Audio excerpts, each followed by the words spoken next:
10 லட்சம் ஆண்டுகள் முன்னாடி உருவாயிருக்காங்க.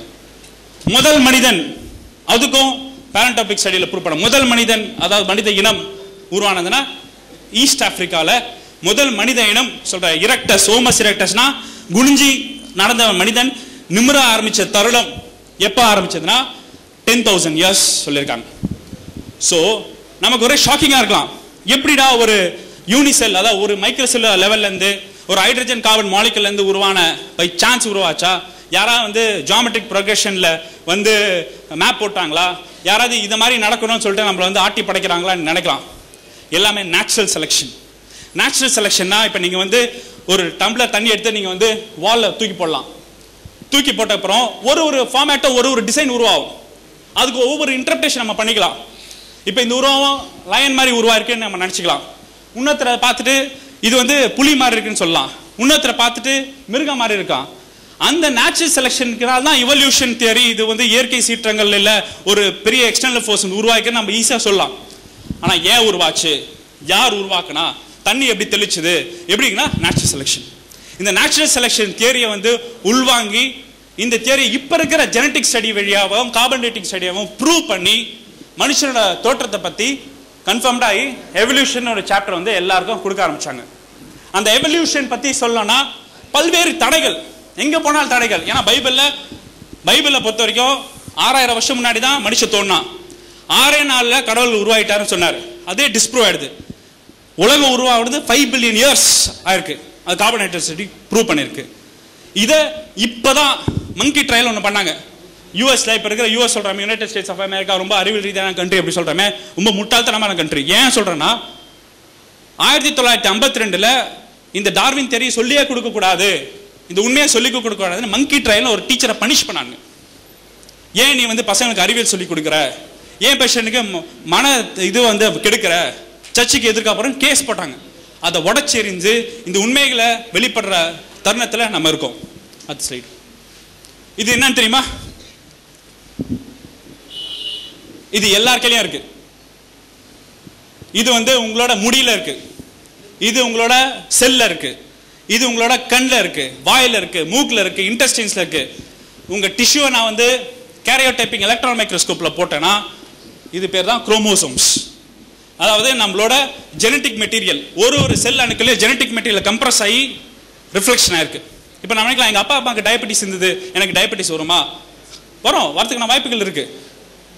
எங்கள் அப்பாவுக்கு கன்ஜெனிட்டல் இருதய ப்ராப்ளம் இருக்கு, ஜெனட்டிக் ப்ராப்ளம் ஒன்று இருக்கு, எனக்கு வருமா? இப்போ பிரிவு ரீதியாக பிரச்சனைகள் இருக்கு, வருமானு கேள்வி கேட்குது. ஏன்னா இந்த குரோமோசோம் தான் ஒரு ஆண் அணுக்களும் பெண் அணுக்களும் ஒன்றா சேரும் போது 23 குரோமோசோம் ஆண்கள் 23 குரோமோசோம் பெண்கள் உருவாகும் போது ஃபியூஷன் ஆகும்போது வர உயிர். இதுக்கும் நமக்கும் உயிர்களின் தோற்றத்துக்கு என்ன சம்பந்தம் அப்படின்னு கேட்கலாம். ஏன் சம்பந்தம்னா ஒரு இனம் வாழறதுக்கான அட்வான்டேஜஸ் கண்டிஷன்ஸ்லாம் இந்த குரோமோசோம்ல இம்ப்ரிண்ட் ஆயிடும். இப்ப நமக்கு இரெக்டா நடக்கிறதா நம்மளோட சர்வைவல் அட்வான்டேஜ். அதாவது இந்த உலகத்துல வாழக்கூடியதுக்கான முக்கிய திறன் சர்வைவல் அட்வான்டேஜ் இரெக்டா நடக்கிறதுனா அந்த இரெக்டா நடக்கிறதுக்கான கூறிய ஜீன் இதுல இம்ப்ரிண்ட் ஆயிடும். அதாவது சுற்றுச்சூழல் ஒரு தேவை, பேசிக்கா உணவு இனப்பெருக்கம், அந்த தேவையை நிறுத்தி செய்யறதுக்கு ஒவ்வொரு உயிரினமும் காலத்தின் ஏற்ப மாறக்கூடிய சக்தி வாய்ந்தவை. யாரும் இம்யூட்டபிள் கிடையாது. யாரும் ஷெட்யூல் போட்டே நீ இவன் மனுஷன், நீ மிருகம், நீ லயனு, நீ டைகர்னு ஷெட்யூல் போட்டு பண்ண கிடையாது. Everything is evolving. எது இயற்கைக்கு சூழல் ஏற்ப அட்வான்டேஜஸ் பொசிஷன் வருதோ அதெல்லாம் இம்ப்ரிண்ட் ஆயிடும். அது காலகலமா போகும். இப்போ நீங்க பார்த்துருக்கலாம், இப்போ சர்வைவல் அட்வான்டேஜுக்காக இப்போ மனுஷனுக்கு இவ்வளோ கேஜி மூளை தேவை இருக்குன்னா இந்த என்வாயன்மெண்ட்ல வாழறதுக்கான தேவை இருக்கு, அது இம்ப்ரிண்ட் ஆயிருக்கு. சரி, பிற்காலத்தில் மனுஷன் மாறுவானா இல்லை இதே மாதிரி இருப்பானா ஒரு கேள்வி கேட்கலாம். ஏன் இருக்கலாம். இப்போ நீங்க பார்த்தீங்கன்னா நம்ம முன்முண்டை ஃப்ரான்டல் லோப் அது சைஸ்ல இன்க்ரீஸ் ஆகிட்டே இருக்கு. ஏன்னா இப்போ இருக்கிற ஸ்டிமுலஸ் என்ன, நம்ம மூளையை பயன்படுத்த ஆரம்பிச்சிட்டோம். மற்ற மிருகங்களோட உருவாக்கம் டூல் மேக்கிங் அனிமலா மாறிட்டோம். எதுக்கு எத்தனை ஒரு டூல் டெவலப் பண்ண ஆரம்பிச்சிட்டோம். அது மூளை சைஸ் பெருசாயிட்டு இருக்கு. எழுத ஆரம்பிச்சிருக்கோம். இதாவது இண்டஸ்ட்ரிஸ், இந்த இண்டஸ்ட்ரிஸோட விரல் சைஸ் பெருசாயிட்டு இருக்கு. அறிவியல் ரீதியாக காலகாலமாக 200 வருஷத்துக்கு முன்னாடி மனுஷனுக்கும் இப்ப இருக்கிற மனுஷனுக்கும் இந்த இண்டெக்ஸ் விரல் ஜாஸ்தி ஆயிட்டு இருக்கு, தம்பு விரல் ஜாஸ்தி ஆயிட்டு இருக்கு. இந்த எவிடன்சஸ் ஏன்னா இந்த சுற்றுச்சூழல் ஏழலுக்கு வாங்கிறதுக்கு இது தேவை. அது ஜெனட்டிக்கா நமக்கு இம்ப்ரிண்ட் ஆயிடும். அது ஜென்ரேஷனா ஆகும். நாளைக்கே ஒரு பெரிய சுற்றுச்சூழல் சேர்ப்பதில் மாற்றம் ஏற்பட்டால் நம்ம மாறுவோம். ஆனா மாறக்கூடிய நேரமும் காலம் தகுந்திருந்தா நம்ம சர்வைவ் ஆவோம். சப்போஸ் நேரமும் காலம் இல்லாம மாற்றக்கூடிய இது இல்லைன்னா நம்ம இனம் அழிஞ்சு போவோம். இப்போ எவ்வளவு படம் இந்த சீட்டா எக்ஸ்டிங்க்ட் ஆயிட்டு இருக்குன்றாங்க. பழக்க மேமோத்ஸ் பெரிய யானைகள் அது எக்ஸ்டிங்க்ட் ஆயிடுச்சுன்றாங்க. ஏன்னா இந்த சூழலுக்கு ஏற்ப அது வாழக்கூடிய அடாப்டேஷன் ஆகல, அதனால அது இறந்து போயிருக்கு. அடுத்த ஸ்டேஜ் சுற்றுச்சூழல், மரபணுகள், உயிரினம். இதுதான் பேசிக் ட்ரையட் ஃபண்டமெண்டலாக. இப்போ நாங்கள் டெவலப் பண்ண கான்செப்ட்லாம் மேன்மேட் கிரியேஷன், மனிதனால் உருவாக்கப்பட்டது. இந்த மதத்தின் அடிப்படையில், ஜாதியின் அடிப்படையில், ரேஸ் அடிப்படையில், ஒரு ஏஷியன், ஆப்பிரிக்கன், அமெரிக்கன் அடிப்படையில் நம்ம மனிதன் உருவாக்கப்பட்ட cultural variation.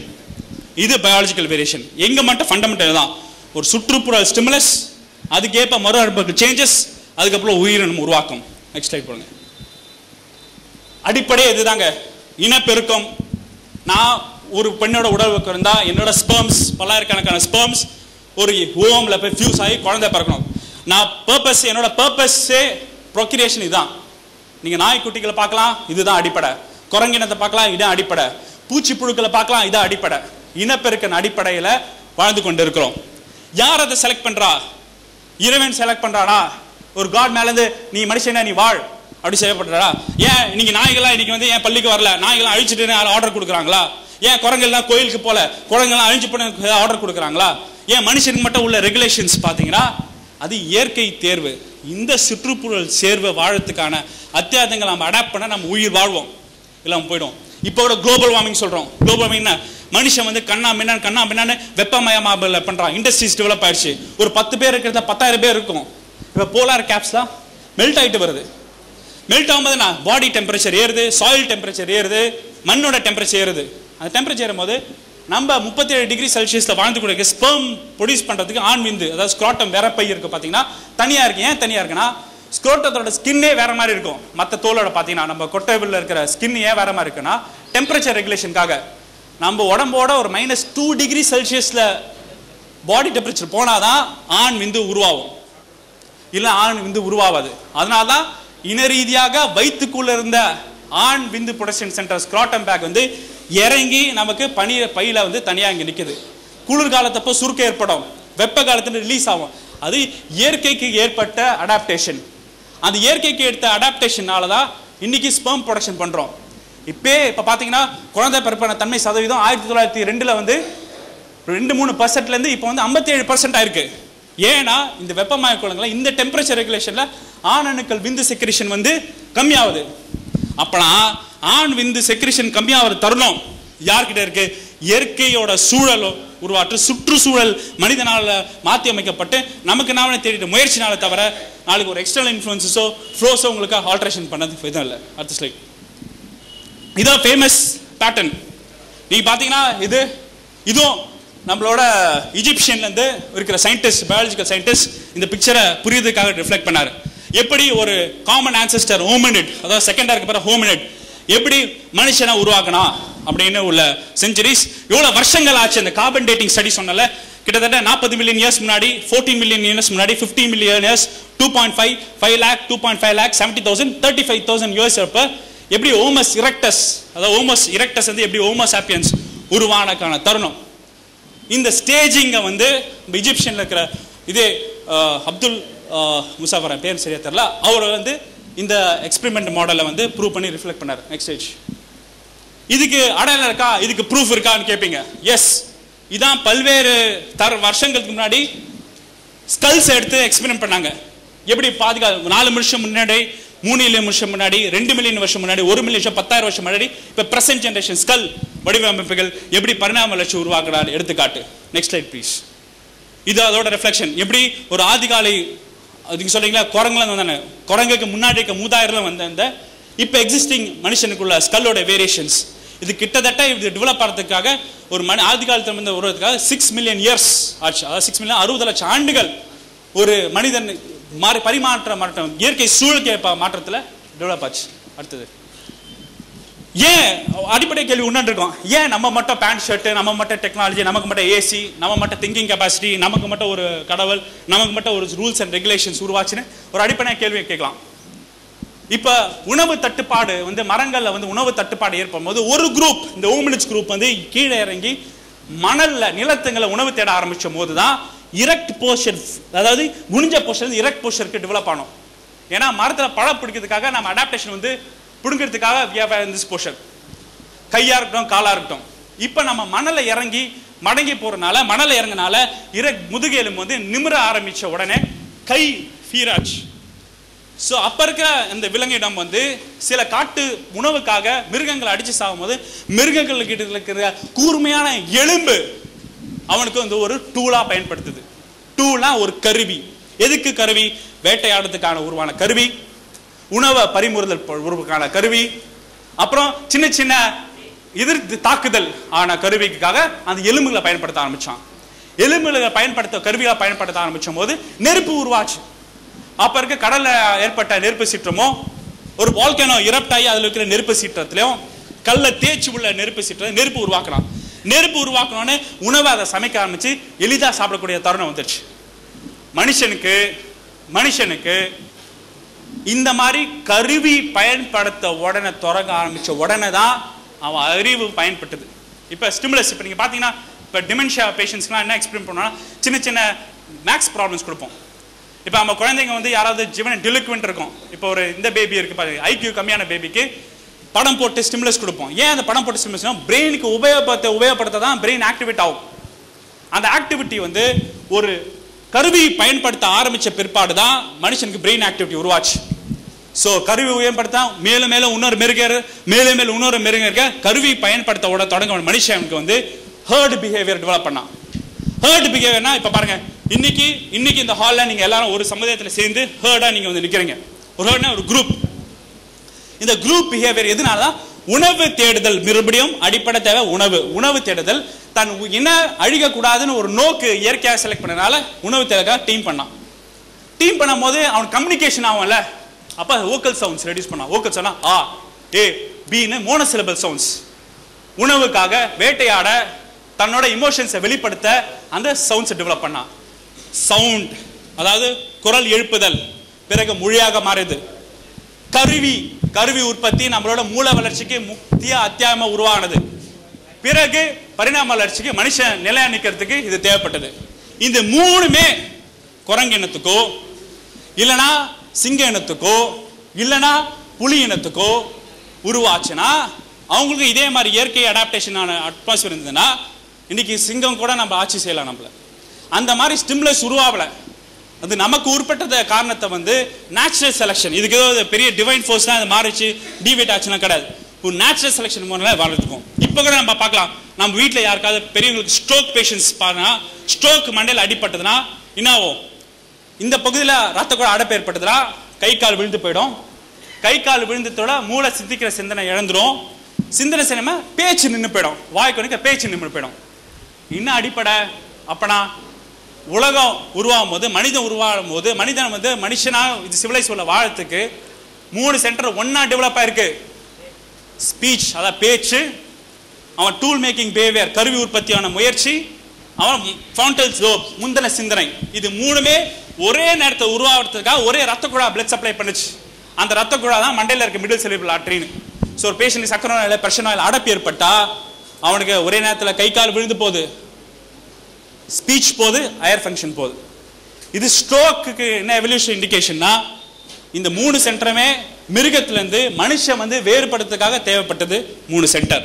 Speech centre, action centre, சுயமா சிந்திக்கிற உள்ள சென்டர். நெக்ஸ்ட் அடுத்தது இது அவன் ஆரம்ப காலத்தை பயன்படுத்த கருவிகள். இப்ப கிட்ட நம்ம பார்த்தீங்கன்னா இப்ப கூட கருவிகள் இருக்கு. வீட்டுக்கு போனா ரிமோட், கார் கீ, எத்தனை கருவிகள் யூஸ் பண்றோம்? பேனா, பென்சில், ஸ்கேல், டிவைடர், எத்தனை கருவிகள் ஒரு நாளைக்கு யூஸ் பண்ணோம்? வீட்டில் லேடிஸ் கிரைண்டர், ஸ்டூல், சிசல். இது எந்த மிருகங்கள்லாம் இந்த டூல் மேக்கிங் பிஹேவியர் ஏதாவது பயன்படுத்துறாங்களா? இல்ல. இப்ப நாளைக்கு ஒரு ரோடை வெட்டினா கூட அதுக்கு எனக்கு ஒரு டூல் தேவை. நாளைக்கு விவசாயம் பண்ணணும்னா எனக்கு ஒரு டூல் தேவை. நாளைக்கு நான் ஒரு டாக்டரை வந்து உங்ககிட்ட நெஞ்சில நான் பார்க்கணும் ஒரு ஸ்டெத்தோஸ்கோப் தேவை. இந்த டூல் மேக்கிங் பிஹேவியர் தான் மனுஷனுக்கு ஸ்டிமுலஸா இருந்துட்டே இருக்கு. எது வரைக்கும் வந்திருக்கு? ஒரு தட்டுல நீர் தாங்கிறதுக்கான வைக்கிற டூல் பேக், அதாவது மண்டவோட திருப்பி போட்டு, மிருகத்தோட மண்டவோட திருப்பி போட்டு மழை தண்ணியை சேகரிச்ச மனுஷன் அந்த டூல் மேக்கிங் பிஹேவியர் எது வரைக்கும் இருக்கு? கிட்டத்தட்ட 6 லட்சம் ஆண்டுகளுக்கு அப்புறம் ஒரு நியூக்ளியர் பாம் தயாரிக்கிற அளவுக்கு வந்திருக்கு. அந்த ஸ்டிமுலஸ் ப்ரொடக்ஷன் இருந்துட்டே இருந்தனால தான் இந்த பரிணாம வளர்ச்சி நம்ம டெவலப்டாக இருக்கும். அடுத்தது இதான் மனுஷன் எப்படி மைக்ரேட் ஆனான்.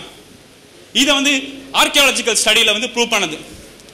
இது வந்து Africa, Australia and south America ஒரே கண்டமாக இருக்கும்போது ஈஸ்ட் ஆப்பிரிக்காவில் ஒரிஜினேட் ஆன மனுஷன் எப்படி உணவு தேடுறதுக்காக பல்வேறு குரூப்பாக பிரிஞ்சான். பல்வேறு குரூப்பாக பிரியும் போது உள்ள மைக்ரேஷன் ஸ்டடிஸ் இது எந்தெந்த ஆண்டுகளில் எப்பப்போ எங்கெங்க இருந்திருக்கான்னு பார்த்தீங்கன்னா தெரியுது. கிட்டத்தட்ட அரேபிய நாடுகள் 40,000 ஆண்டுகள் முன்னாடி போயிருக்கான். ஐரோப்பா கண்டத்துக்கு 60,000 ஆண்டுகள் முன்னாடி போயிருக்கான். ஆஸ்திரேலியா கண்டத்துக்கு 50,000 ஆண்டுகள் முன்னாடி போயிருக்கான். இந்த கில்பர்ட் ஸ்ட்ரெய்ட் வழியா நார்த் அமெரிக்கா கண்ட்ரீஸ்க்கு 12,000 ஆண்டுகள் முன்னாடி போயிருக்கான். இந்த மைக்ரேஷன் எதனால உணவு தேடுறதுக்கான வேட்டை. அடுத்தது சரி, அப்புறம் ஏன் சார் வேறுபடுத்துறோம்? நம்மளாம் இங்க கருப்பா இருக்கோம், நம்மளாம் வந்து வெள்ளையா இருக்கும் அப்படின்னு நீங்க கேள்வி கேட்கலாம். ஏன் சைனாக்காரன் ஒரு மாதிரி இருக்கான், அமெரிக்காக்காரன் ஒரு மாதிரி இருக்கான்? அந்த இயற்கை சூழலுக்கு ஏற்ப அவங்க பரிணாம வளர்ச்சி. இன்னைக்கு வெப்பம் உள்ள பகுதியில் நம்ம தங்கியிருக்கோம். வெப்பம் உள்ள பகுதிக்கு நம்ம சூரிய வெளிச்சம் நமக்கு ஜாஸ்தி தேவையில்லை. கருப்பா ஸ்கின் டேனா வரனால டேன் ஆகி நம்ம கருப்பு இனத்துல கலர் வந்தது காரணம் சூரிய வெளிச்ச டிராபிக்கல் கண்ட்ரினால தான். இதே வெள்ளைக்காரன் வெள்ளையா இருக்கலாம் அப்படின்னு நினைக்கலாம். ஏன்னா அங்க சூரிய வெளிச்சம் கம்மி. ஆனால் பேல் ஸ்கின்னா இருந்தால் சூரிய அப்சார்ப்ஷன் ஆகி விட்டமின் டி ப்ரொடியூஸ் ஆகும். இது இயற்கை மாற்றம். இப்போ நம்மளால யாராவது ஒருத்தர் துபாய் போயிருந்தாரு வச்சுங்க, கிட்டத்தட்ட 10 வருஷம் கழிச்சு பார்த்தா கலர் மாதிரி வருவார். ஏதோ நம்மளுக்கு அமெரிக்காவை கனடாவில் செட்டில் பண்ணா கலர் சேஞ்சஸ் இருக்கும். ஏன் அந்த கலர் சேஞ்சஸ்னா சுற்றுப்புறல் சூழலுக்கு ஏற்ப இயற்கையின் மாற்றத்தின் அடிப்படையில் தான் நம்ம கலர் சேஞ்சஸ் வரும். ஆனால் ஒவ்வொரு செக்மெண்ட்ஸ் எங்கே அவங்கவுங்க டெம்பரேச்சர் கன்வென்ஷன் நம்ம வந்து வேரியேஷன்ஸாக இருக்கும். Next slide. இது பன்னியோட உருவம். பன்னி ஒரு மேமல். அது கிட்டத்தட்ட பல்லாயிரக்கணக்கான வருஷம் முன்னாடி ஒரு உறுப்பாக இருந்தது. அதுலேருந்து மனுஷன் டைரக்டாக உருவானதுக்கான சாத்தியக்கூறுகள் எதுவுமே இல்லைன்னு டிஸ்ப்ரூவ் ஆயிடுச்சு. Next slide. இதுதான் ஹோமினிட். நான் சொன்னேன்ல ஹோமினிட், அதாவது மனுஷனுக்கும் குரங்குக்கும் ஒரு காமன் ஆன்சிஸ்டர் தான் வச்சுக்க.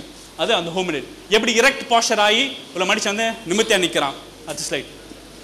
அதான் இந்த எக்ஸ்பிளேஷன் தான். ஏன் சார் இப்போ இருக்க சிம்பன்சிஸ் ஏன் சார் வந்து வளரல, இப்போ இருக்க கொரில்லா ஏன் சார் வளரல அப்படின்னு நீங்கள் கேட்கலாம். நீங்கள் பார்த்தீங்கன்னா இந்த மனுஷனுக்கும் சிம்பன்சிஸ்க்கும் குரங்குக்கும் ஒரு காமன் ஆன்சிஸ்டர் ஹோமினிட் கிட்டத்தட்ட 60,000 வருஷத்துக்கு முன்னாடி இருந்தனால மணல்ல உணவு தேட ஆரம்பிச்ச மனுஷன் குரூப் மட்டும்தான் இன்னைக்கு ஹோமோ சாப்பியன்ஸா நம்ம நிற்கிறோம். உணவுப் பொருட்கள் எங்க மரத்தடியிலே நிறையவே இருக்குன்னு ரீட்டைன் பண்ணனால சிம்பன்சிஸ் அந்த செக்மெண்ட்ல இருக்காங்க. கொரில்லா நமக்கு முன்னாடியே டிசென்ட் ஆன குரூப். ஆர்கன்டிவன் நமக்கு முன்னாடியே டிசென்ட் ஆன குரூப். ஸோ குரங்குல இருந்து மனுஷன் வந்தான், குரங்குல இருந்து மனுஷன் வந்தது இல்லை. குரங்குகள் நம்ம கசின் பிரதர்ஸ்னா நமக்கும் குரங்குக்கும் ஒரு 2% ஜீன் டிஃபரன்ஸ் தான் இருக்கு. ஒரு நமக்கு குரங்குக்கும் ஒரு காமன் மூதாதியர் 60 வருஷம் ஆனனால நம்ம ஒரு பிரான்ச் மனுஷனாக மெருகேறிட்டோம், ஒரு பிரான்ச் சிம்பன்சிஸா இருக்கும். அப்ப சிம்பன்சிஸ்க்குலாம் அறிவு இல்லையா, மூளை வளர்ச்சி இல்லையா கேட்கலாம். சிம்பன்சிஸ்க்கு மனுஷனோட கன்ஸ்ட்ரக்டிவ் ஸ்கில்ஸ்க்கு மூளை வளர்ச்சி இருக்கு. அந்த சிம் டெஸ்ட் போடுங்கப்பா. சிம் டெஸ்ட் வீடியோஸ் சிம்ப் இல்லை அடுத்தது அடுத்து நெக்ஸ்ட் சிம் டெஸ்ட். இது வந்து ஜப்பான்ல கியோட்டோ என்வாயர்மெண்ட்ல ஒரு சிம் டெஸ்ட் பண்ணாங்க. அதாவது நம்பர்ஸ் டிஸ்ப்ளே பண்ணிட்டு பண்ணாங்க. Kyoto Primate Research Institute in Japan has devised a memory test for the chimpanzees. His star pupil is a 7-year-old chimpanzee. Show him the numbers 1 to 9 and he'll put them in the right order, pointing to them one by one. Every time he gets it right, he receives a treat, a tiny apple or half a raisin. But now, the researchers make இப்போ வந்து fast அடிக்குது பாத்தீங்களா, அதே மாதிரி as soon as the chimp இது 7 வயசுள்ள chimpanzee, the rest of the numbers are hidden. He has to remember where the இது கயோட்டோ ஜப்பான்ல இதுக்காக நோபல் பிரைஸ் வாங்குறாங்க அந்த எக்ஸ்பெரிமெண்டால. The positioning of the numbers is totally random. அதே மாதிரி 1 2 3 4 5 6 7 8 எந்த வகையான காம்பினேஷன்ஸ் வந்தாலும் மங்கி கரெக்ட்டா சிம்பன்சி அடையாளப்படுத்திடும். அவர் என்ன சொல்றாருன்னா 0.65% செகண்ட்ல 0.65 செகண்ட்ஸ்ல மங்கிக்கு பண சக்திகள் இருக்கு அப்படின்னு இந்த கயோட்டோ ப்ரொஃபசர் சொல்றாரு. இப்ப பாருங்க, இப்ப ஸ்பீட் ரெடியூஸ் பண்றாங்க. No, try again. இப்ப ஸ்லோப் இப்ப நீங்க ஒரு தடவை பாத்தீங்க, நீங்க ட்ரை பண்ணுங்க. We'll run the sequence at half speed. நீங்களே ட்ரை பண்ணலாம்.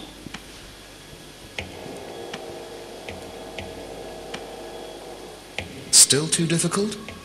Try at a quarter speed. திருப்பி நீங்க ட்ரை பண்ணுங்க. இது வந்து வீடியோவை ஸ்லோ பண்ணி காமிச்சிருக்காங்க சிம்பன்சியோட வீடியோவை.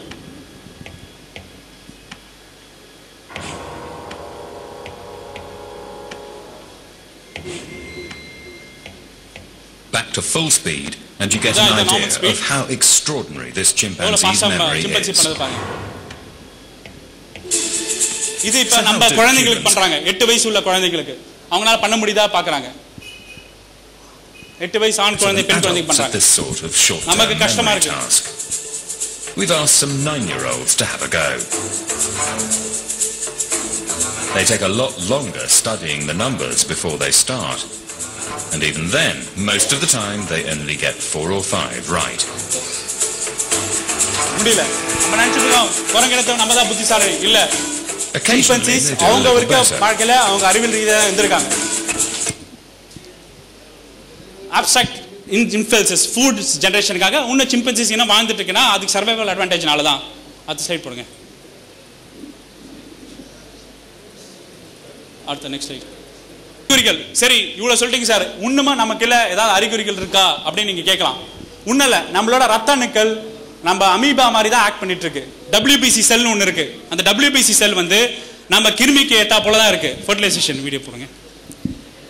இது நார்மலா ஒரு ரத்த அணுக்கள் எப்படி போகுது பாருங்க. ஃபேகோசைட்டோசிஸ் இது வந்து நம்ம உடம்புல இருக்கிற கிளிக் உடம்புல இருக்கிற கிருமியை கட்டுப்படுத்துற ரத்த அணுக்கள். உடம்புல ஏதாவது கிருமி ஏறிச்சுன்னா நம்ம இப்படிதான் நம்ம அணுக்கள் வந்து முழுங்கி உள்வாங்கி அந்த கிருமியை வந்து சாவடிக்கும். இது நம்ம உடம்புல ரத்தத்தில் இருக்கிற WBC செல்ஸ் பேர். இந்த WBC செல்ஸ் எவல்யூஷன்ல எப்படி நமக்கு வந்து காத்தாச்சு. இப்ப அமீபாக்கு பாருங்க. அமீபா அதாவது நம்ம மைக்ரோசெல்லுலர் இருக்கிற கிருமி அதோட முயற்சியும் நம்மளோட ஒயிட் பிளட் செல்ஸ் மாதிரியே தான் இருக்கும். எண்டோசைட்டோசிஸ் ஃபேகோசைட்டோசிஸ் சொல்லுவோம் ஆங்கிலத்தில். எப்படி ஒரு கிருமியை வந்து டைஜஸ்ட் பண்ணது பாருங்க. இது அமீபா. இது நம்ம வந்து கண்ணுக்கு தெரியாத கிருமிகள் மைக்ரோஸ்கோபிக் கிருமிகள். இதனால அமீபிக் டிசென்ட்ரிலாம் நமக்கு வரும். அது மைக்க தெரியாத பிரியாணி ஏதாவது சாப்பிட்டோம்னா சிக்கன் ஏதாவது சாப்பிட்டோம்னா இந்த கிருமினால நமக்கு இன்ஃபெக்ஷன் வரும். அது எப்படி ஒரு செல் அது உணவை எப்படி முழுங்குது பாருங்க. அந்த எக்ஸ்ட்ரீம்ல பாருங்க முழுங்கி டைஜஸ்ட் பண்ணுது. அதாவது ரத்தத்தில் நமக்கு உடம்பு நோய் எதிர்ப்புக்கான WBCயும் அமீபாவும் சேம் ஆக்ஷன். இது நம்ம பரிணாம வளர்ச்சியில் உருவானதுக்கான ஒரு சின்ன எடுத்துக்காட்டு. அடுத்த ஸ்லைட் போங்க. Next slide. செல் டிவிஷன் அதாவது ஒரு செல் எப்படி உருவாகுது. இப்போ குழந்தை ஆண் பெண் விந்து சேரும் போது ஒரு செல் ஆகுது, அப்புறம் 2 செல் ஆகுது, 4 செல் ஆகுது. அதுக்கு எப்படி நம்ம உடம்புல ஹியூமன் செல்ல வந்து செல் டிவிஷன் எப்படி ஆகுது பாருங்க. மைக்ரோஸ்கோப் லெவல்ல 4, 6, 16 இது பேரு செல் டிவிஷன் மைட்டோசிஸ் பேர்.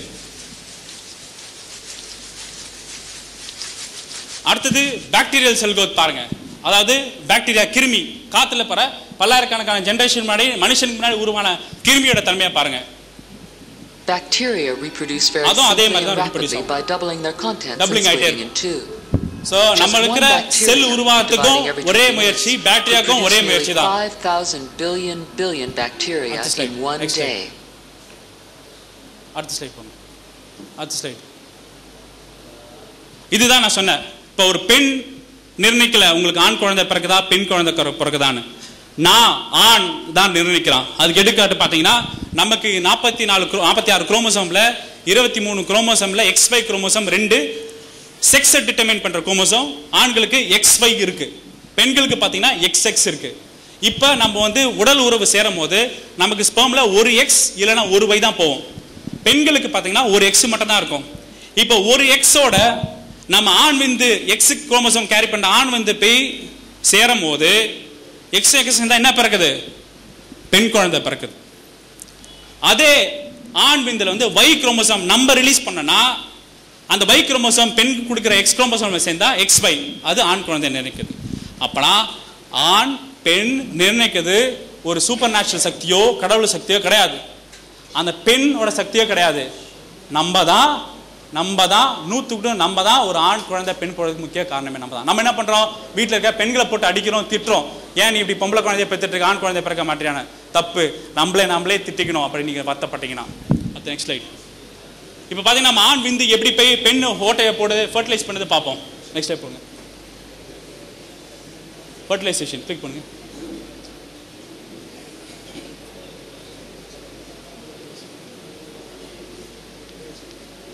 இப்போ பார்த்தீங்கன்னா ஸ்பெர்ம் எப்படி ஆண் விந்தோட ஸ்பெர்ம் பல்லாயிரக்கணக்கான ஸ்பெர்ம்ஸ் போகும் ஒரு உடல் சேர்க்கை அப்ப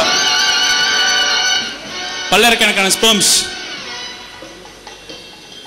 இது பார்த்தீங்கன்னா தவளையோட டாட்போலோட தவளைக்காவோட குட்டி இருக்க தெரியுமா? டாட்போல் நீங்களா கடல்ல தண்ணீர்ல பார்த்துருப்பீங்க. அதே மாதிரி ரிலவன்ஸ் உள்ளது.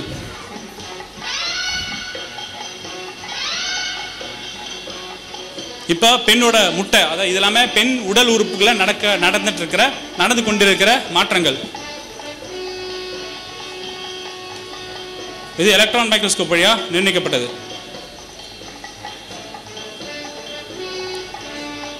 உள்ள போன உடனே பெண்ணோட கர்ப்பப்பை குழால இருக்கிற முட்டை மாத பெண்கள் வந்து முட்டையிடுவாங்க.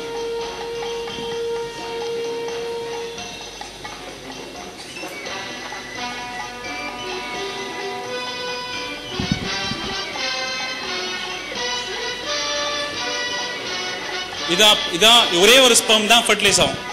இது எக்ஸ் குரோமோசோமா Y குரோமோசோமா அந்த ஸ்பெர்ம் உள்ள அனாலிசிஸ் ஜெனடிக் மெட்டீரியல் டிட்டர்மைன் பண்ணும். இது நேரா போய் பெண்ணோட முட்டையை போய் மைக்ரோஸ்கோபிக்கா லெவலா போய் ஃபியூஸ் பண்ணது பார்த்தீங்களா? ஃபியூஸ் பண்ண உடனே தான் 2 குரோமோசோம் சமேட் ஆகி 23 சமேட் ஆகி 46 குரோமோசோம் உருவாகினதுக்கு அப்புறம் தான் ஆண் கருக்கள் உருவாகுது. அடுத்தது நெக்ஸ்ட் ஸ்லைட். இது அடிப்படை ஒரு உயிர் கர்ப்பத்தில் உருவாக்கான உண்மையான நிகழ்வு. இது பார்த்தீங்கன்னா இது வேரியஸ் எப்படி வந்து ஒரு பரிணாம வளர்ச்சியில் வந்தால் மனுஷனுக்கான எடுத்துக்காட்டு. எலும்பு கூடு பார்த்தீங்கன்னா ஒரே வகையான அமைப்புகள். அது வந்து ஓமினிட், அங்கே இருக்கிறது சிம்பன்சி, அதுக்கு இருக்கிறது காமன் ஆன்செஸ்டர். அடுத்தது இப்போ இன்னமும் நம்ம மிருகத்திலேருந்து அடிப்படையில் வளர்ந்துருக்கணும் அடிக்கோல்னா இன்னுக்கும் நம்மளுக்கு வால் எலும்பு இன்னும் இருக்கு. வால் எலும்புனா இன்னும் காக்கிக்ஸ். இப்போ நம்ம வால் தேவையில்லை. மரத்தை தொங்கிட்டு இருக்கும் போது வால் சுருட்டையா மரத்துக்கு பிடிக்க தேவைப்படுது. தேவைப்படாதது இயற்கை ரீதியாக அட்ரிஷன் ஆகும். வாலோட எலும்புக்கு அறிகுறி பார்த்தீங்கன்னா காக்சிஸ் போன் இன்னும் நமக்கு இருக்கு. டெயில் போன எவிடன்ஸ் இருக்கு. இது நம்ம வந்து அடிப்படை மிருகத்திலேருந்து வந்ததுக்கான அத்தாட்சி. நெக்ஸ்ட் இது பார்த்தீங்கன்னா வால். இது எலியோட வால். அந்த எலியோட வால் போன் சின்னதா ஆகி நமக்கு தேவைப்படுறதுனால இப்போ தோல் கடியில் நம்மளோட வால் போன் இருக்கு. அடுத்தது நெக்ஸ்ட் மூளையின் வளர்ச்சி பார்த்தீங்கன்னா மூளையின் பரிணாம வளர்ச்சியை பாருங்க. இப்போ பார்த்தீங்கன்னா மூளையோட முன்பகுதி கிட்டத்தட்ட ஒரு 25 கிராம் இருக்கிற மூளையிலேருந்து ஃபிஷ்லேருந்து பாம்புலேருந்து பேர்ட்லேருந்து ஒரு 1.25 கிராமா மூளை பரிணாம வளர்ச்சி அடைகிற ஒரே காரணத்தில் தான் நம்ம சிந்திக்கிற திறன் மற்ற மிருகத்தோட ஜாஸ்தியாக இருக்கும். நீங்க பார்த்தீங்கன்னா பேஸ் ஆஃப் த ஆர்கன் பார்த்தீங்கன்னா இந்த சைடில் வலது பக்கத்துக்குலாம் பேஸ் பேலன்ஸ் மெயின்டைன் பண்ணுறதுக்கு நமக்கு சுவாசிக்கிற தன்மை இருக்குது. அதே மாதிரி தான் இருக்குது. ஆனால் எது வளர்ந்ததுன்னா சிந்திக்கிற திறன் உள்ள மூளை பகுதிக்கு மட்டும் டெவலப் ஆகிறது. காரணம்னா நமக்கு தான் என்வாயன்மெண்ட் ஸ்டிமுலஸ் இருந்துகிட்டே இருக்கு. இப்போ நீங்கள் பார்க்கலாம் இப்போ இருக்கிற குழந்தைங்களோட அறிவியல் வளர்ச்சியும் பரிணாம வளர்ச்சியும் நம்ம 50 வருஷத்துக்கு குழந்தைகள் டிஃப்ரென்ஸ் இருக்கா இல்லையா? இப்போ நான் பார்த்தீங்கன்னா மைல் ஸ்டோன்ஸ் ஜாஸ்தியாக இருக்குது. இப்போ இருக்க குழந்தைங்க நம்மளோட இன்டெலிஜென்ட்டாக இருக்காங்க. ஏன்னா அவங்களோட சுற்றுப்புற சேர்க்க ஸ்டிமுலஸ் ஜாஸ்தியாக இருக்கும். பையன் பரவாயில்லப்பா 1.5 வயசுலேயே வந்து இவ்வளோ பேசுகிறான், 2-3 வார்த்தை பேசுகிறான், அம்மா அப்பா பேசுகிறான். 4.5 மாதத்துலேயே நம்ம தக்கத்தை சொன்னால் தக்கத்தை ஆட்டுறாங்க. ஏன்னா நம்ம சுற்றுச்சூழலில் அந்த குழந்தை வளர்ச்சிக்கு கொடுக்குற ஸ்டிமுலஸ் ரொம்ப ரொம்ப ஜாஸ்தி நம்ம எக்ஸ்போஷரான என்வாயர்மெண்ட்டோட. அடுத்தது இது கண்ணோட வளர்ச்சி. பிற்காலத்தில் கண்ணுகள் என்ன ஆகும்னா மிருகத்தோட கண்ணுகள் தொலைநோக்கு பார்வைக்காக வச்சிருந்தது. ஆனால் நம்மளோட கண் எப்படி பரிமாணம் வளர்ச்சின்னா கிட்ட இருக்கிறது ஃபைன் டியூனிங் சின்ன பொருட்களை செய்யறதுக்காக படிக்கிறதுக்காக உருவாக்குறதுக்காகவும் நம்மளோட ப்ரிசைஸ் விஷன் கம்மியாயிட்டு வருது. முடியோட அளவு நமக்கு கம்மியாயிட்டு வருது. ஏன்னா முடி இப்போ நமக்கு தேவையில்லை. ஸோ முடியோட அளவு கம்மியாயிட்டு வருது. கண்ணு வந்து ஃபோக்கஸிங்காக இருக்கு. காது பெருசாக இருந்தது மிருகத்துக்கு, கொஞ்சம் கொஞ்சமாக காது சவுண்ட்ஸ் டெலிவர்க்காக மற்ற மிருகத்திற்கு வார்னிங்காக இப்போ நமக்கு தேவைப்படல. ஆனால் காதோட சைஸ் குறைஞ்சிட்டு இருக்கு. சுவாசிக்கிற திறமை வந்து மிருகங்களுக்கு ஜாஸ்தியாக இருந்தது. ஏன்னா சுவாசிச்சாதான் தூரத்துக்கு உணவு எங்கே கிடைக்கணும். இப்போ நம்ம சுவாசிக்கிற திறன் நமக்கு தேவையில்லை. உணவு எங்கே கிடைக்கும் நமக்கு மூளை வழியாக தெரிஞ்சனால அந்த சுவாசிக்கிற அளவு வந்து சைஸ் ரெடியூஸ் ஆகிட்டு இருக்கு. எது எது உடம்புக்கு தேவையோ எது எது இந்த சுற்றுச்சூழலுக்கு வாழறதுக்கு தேவையோ அதெல்லாம் ஜாஸ்தி ஆகிட்டு வருது. எது எது தேவையோ அது அட்ரிஷன் இருக்கு.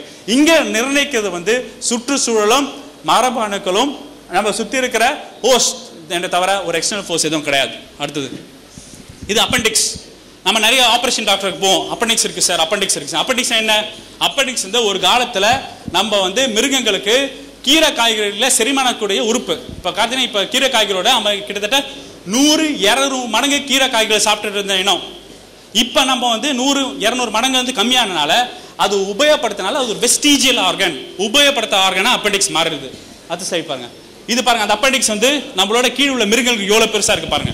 நமக்கு சுருக்கம் ஏற்பட்டுருது. அடுத்தது இது பாத்தீங்கன்னா ஒரு ஃபீட்டஸ். இது எதோட ஃபீட்டஸ் உங்களுக்கு தெரியாது, அதாவது கர்ப்பப்பையில ஃபார்ம் ஆகுது. நெக்ஸ்ட் ஸ்லைட் பாத்தீங்கன்னா இனிஷியல் ஸ்டேஜஸ்ல உள்ள டெவலப்மெண்ட் பாத்தீங்கன்னா ஹியூமனா இருக்கட்டும், மாடா இருக்கட்டும், பறவையா இருக்கட்டும், டாட்டாய்ஸ் இருக்கட்டும், உயிரணுக்கள் பாத்தீங்கன்னா ஒரே அடிப்படையில தான் வாழ்ந்துட்டு இருக்கு. இப்ப பாருங்க ஒரு 3 months 6 months வெளியில ஒரு குழந்தை வந்ததுக்கு அப்புறம் தான் என்வாயன்மெண்ட் ஸ்டிமுலஸ் ஜாஸ்தி ஆகுது. அப்பனா இப்ப நான் ஒரு குழந்தை எடுத்துக்கிட்டு ஒரு குரங்கு கிட்ட வளர்க்க கொடுத்தா வச்சுங்க, இல்ல குழந்தை எடுத்து ஒரு சிங்க கிட்ட வளர்த்து கொடுக்க வச்சுங்க, எக்ஸாம்பிள் சொல்லுவோம், அந்த சூழலுக்கு ஏற்பதான் அந்த குழந்தை வளரும். உண்மையில இப்ப சிம்பிள் எக்ஸாம்பிள், ஒரு முஸ்லீம் வீட்டை பிறந்த குழந்தைய வந்து நம்ம ஹிந்து வீட்டில் போட்டாலோ, இல்லை ஹிந்து வீட்டில் போட்ட குழந்தை ஒரு கிறிஸ்டின் வீட்டில் போட்டாலோ, இல்லை கிறிஸ்டின் வீட்டில் குழந்தை இந்த மாதிரி பகுத்தறிவு வீட்டை போட்டாலோ, அந்த குழந்தை இந்துவாக, முஸ்லீமாக, கிறிஸ்டினாக, இல்லை ஒரு அறிவியல் பகுத்தறிவு ரீதியாக வாழ யார் டிட்டர்மைன் பண்ணுறான்னா அந்த குழந்தையோட வளர்ப்பு விதம், அப்புறம் அவனுக்கு ஏற்பட்ட அனுபவங்கள், அவன் ஏற்பட்ட காலேஜில் ஏற்பட்ட நண்பர்கள், அப்புறம் அவன் வாழ்க்கையில் அடிப்படுற தருணங்கள் தான் அவனை வந்து டிட்டர்மைன் பண்ணது தவிர ப்ரீ டிட்டர்மைண்டா பிறப்பிலேயே எதுவுமே டிட்டர்மைன் பண்ணல. அப்பனா சுற்றுச்சூழல் சேர்ப்பு தான் நம்மளை வந்து பரிணாம வளர்ச்சி அடைய தவிர ஒரு எக்ஸ்டர்னல் இன்ஃப்ளூயன்சஸ் கிடையவே கிடையாது. Next slide please. இது குரங்கு ஃபீட்டஸ்ல இருக்கு. நம்ம மனுஷ குழந்தைங்களும் இதே மாதிரி தான் முதல் 3 மாசத்துல இருக்கும். அடுத்த ஸ்லைட். இது நம்ம ஹோமோசாப்பியன்ஸ் மனுஷ குழந்தைகள். அடுத்தது இது கையோட பரிணாம வளர்ச்சி பார்க்கலாம், எப்படி ஒரு சின்ன போன் கையில இருந்து எப்படி வளர்ச்சி அடையுதுன்னு பார்ப்போம். அடுத்தது இது கை பார்த்தீங்கன்னா கையோட சுருக்கங்கள் பார்த்தீங்கன்னா ஜோசியம் பார்ப்பாங்க நிறைய பேர், கை எனக்கு ஜோசியம் பாருங்க ஜோசியம் பாருங்க, ஒரு மூட நம்பிக்கை அது. கை சுருக்கங்கள் ஏன்னா குழந்தை வந்து குறுங்கி போய் அம்மா வைத்த படுக்கிறனால வர சுருக்கங்கள், கழுத்துல இங்க இங்க வர சுருக்கங்கள்னால தான் இந்த கிரீசஸ். இந்த கிரீசஸ் எப்படி உருவாச்சுன்னா ஒரு காலகட்டத்தில் நம்ம மரத்துல தொங்கிட்டு இருந்தோம், அதோட வெளிப்பாடு இப்ப இந்த பாமா கிரீசஸ் காலகாலமா கம்மியாயிட்டு வருது. சரி, கையில இருக்கிற மாதிரி கால நமக்கு இருக்கான்னு கேட்டீங்கன்னா கால கம்மி. காலை ஏன் கம்மினா இனிமேல் நம்ம காலை வச்சு தொங்கி நடக்கிறது இல்லை, காலை நேர்த்தி வச்சு நடந்துட்டு இருக்கோம், சூக்கம் ஏற்படுறதுக்கு வாய்ப்பு இல்லை. ஆனால் காலில் இந்த மாதிரி பால்மா கிரீசஸ் அதாவது ரேகைகள் கம்மியா இருக்கும். இதே மிருக இனத்துக்கு பார்த்தீங்கன்னா குரங்கு இனத்துக்கு பார்த்தீங்கன்னா தொங்க இன்னும் காலில், அதனால காலில் இருக்க ரேகைகள் இன்னும் இருக்கு. அதாவது எது எது இயற்கை சூழலுக்கு தேவையோ அது நிலைப்பட்டுருது. அடுத்த ஸ்லைட் பாருங்க. இதான் மனுஷனோட கால் பாருங்க, ரேகைகளே கிடையாது, ஏன்னா மனுஷன் நேர்த்தியா நடக்க ஆரம்பிச்சுட்டான். இது பல்வேறு குரங்குகளோட பால்மா கிரீசஸ் சுருக்கம் ஏற்பட்டது, ஏன்னா கிளிங் பண்றதுக்காக. அடுத்த ஸ்லைட். இது ஜாவோட டிஃபரன்சஸ். இப்போ ஆரங்காலத்து மனிதனுக்கு பல்லு பெருசாகணும், ஏன்னா கறி ஃபிஷ் எல்லாமே வெட்டி எடுக்கணும், ராவா சாப்பிடணும். இப்போ நம்ம பல்வேறு சமைக்கிற திறம் வாங்கினால பல்லோட சைஸ் மேண்டிபிள் சைஸை குறைஞ்சிருச்சு. இன்னும் சொன்னா விஸ்டம் டீத் இருக்கு, 32 பல் உருவாகும். இப்போ இருக்கிற ஜென்ரேஷன்ஸ்க்கு விஸ்டம் டீத்தே முளைக்கிறது கிடையாது. ஏன் முளைக்கிறது கிடையாதுன்னா அந்த பல் நமக்கு இப்போதைக்கு இந்த கால சூழலுக்கு ஏற்ப வாழத்துக்கு தேவையில்லை, அந்த பல் முளைக்கிறது இல்லை. அப்புறம் இந்த மாடிஃபிகேஷன் இங்கே இருக்கு, விஸ்டம் டீத் தேவையில்லைன்னு ஒரு என்வாயன்மெண்ட் ஸ்டிமுலஸ் ஆகி அது நம்ம குரோமோசோம் ஜெனடிக் மெட்டீரியல் இம்ப்ரிண்ட் ஆகி அதுக்கப்புறம் இன்னரிட் ஆகினால தான், அதான் நம்ம மரபணுக்களை போய் இந்த இயற்கை சூழல் வாழ்த்துக்கு இதுதான் தேவைன்னு இம்ப்ரிண்ட் ஆகி நேச்சுரல் செலெக்ஷன் உருவான ஒரே காரணத்தினால தான் இன்னைக்கு நம்ம வாழ்ந்துட்டு இருக்கோம். Next time. ஏன் 6 அறிவு மனிதன் மட்டும் தனித்து விளங்குகிறான் சொல்றதுக்கு ஒரே காரணம் என்னன்னா மனுஷன் மட்டும்தான் கருவிகளை பயன்படுத்த ஆரம்பிச்சான். எப்ப மனுஷன் கருவிகளை பயன்படுத்த ஆரம்பிச்சானோ அவன் மிருக இனத்தோட தனித்து விளங்க ஆரம்பிச்சான். இப்ப மனுஷன் மட்டும் கருவிகளை பயன்படுத்த ஆரம்பிக்கலனா இன்னும் நம்ம காட்டுவாசிகளாக காட்டுல தான் பயன்படுத்திப்போம். நெருப்பை எப்படி பயன்படுத்துவது, எப்படி கரிமீன் வேட்டையாட அதற்கு எலும்பை எப்படி பயன்படுத்துறது, சின்ன சின்ன பொருட்கள் எப்படி பயன்படுத்துறது ஒரு தெளிவு அவனுக்கு இயற்கை சுற்றுச்சூழல் ஏற்படுத்த ஒரே காரணத்தின் அடிப்படையில தான் மனுஷன் வந்து மிருகங்களுக்கு தனித்து விளக்கி நிற்கிறான். அப்படி வாழ்ந்த மனுஷன் எப்படி கடவுள் உருவாச்சு, எப்படி ஒரு மதம் உருவாச்சுன்னா பயத்தின் அடிப்படையில தான் அவன் கடவுள் இருந்தது.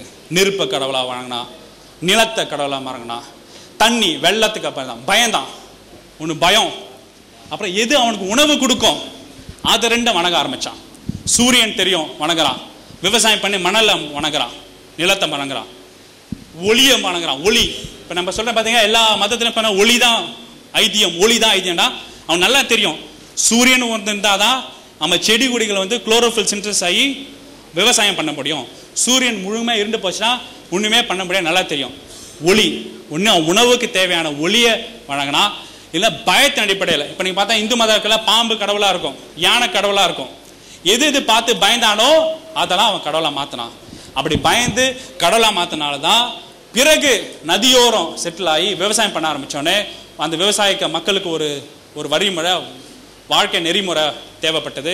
அந்த வாழ்க்கை நெறிமுறை தேவைப்படுறதுக்காக அப்போ இருக்கிற ஒரு குரூப்பான ஆளுங்க வந்து இந்த கடவுள் ஒன்று இருக்காரு, நீ தப்பு பண்ணால் உனக்கு கட்டாயம் தண்டனை, நீ தப்பு பண்ணாமல் இல்லைன்னா நீ நான் நேர்மையோட இருந்தால் இல்லைன்னு ஒரு பயமுறுத்ததுக்காக ஒரு நெறிமுறைப்படுத்த. இப்போ ஸ்கூல் டீச்சர்லாம் வந்து உட்காந்து அல்ஜிப்ரா போட்டிருக்கோம். இப்போ அல்ஜிப்ரா போட முடியுமா?